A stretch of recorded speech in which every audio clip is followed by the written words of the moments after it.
I have worked in a triadic model, and one story that really springs up in my consciousness is I got a call at some time from a therapist who told me that she had a client who was a young man was who had autism, but was also in denial of his autism, but was also a very, very, very frightened person. And I have to admit, I've rarely seen someone so afraid of life, of people, of everything in general. And he was this really beautiful, beautiful young man. And so invested in wanting to have touch and contact and affection with another human being, but was really held back by fear and also by not knowing how to navigate physical contact, not knowing the language, not knowing the tools, and also being very easily overwhelmed by other people and the demands of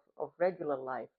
So that's how we started all working together. And then what was challenging for him, what I learned from his therapist, was the client led aspect of cuddling, because we discussed in advance, and I'm so happy we had lots of meetings with the three of us prior to actually having the first session.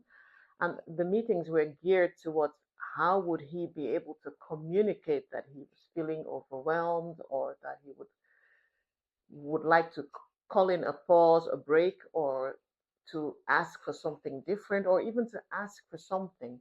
So we did a lot of preparation in advance before we actually started cuddling. And I think that finally, the most beautiful thing about the sessions was that he was really able to confidently ask for what he wanted.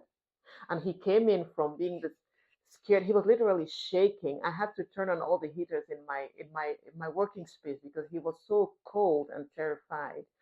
And he went from that frightened, shaking young man to this confident young man who knew exactly, oh, I just want you to touch my thumb. And he was very, very honest in telling me what parts of his body would light up if I touch certain spaces or certain places that he asked for. So he went from the shy, frightened person to the confident young man who was, yeah, sure, now I've experienced it. Now he was like, in the end, oh, I am a pro. I can go talk to any young girl I like, and I'm really feeling confident now. I'm ready for a relationship. So that's one story that I love thinking back on.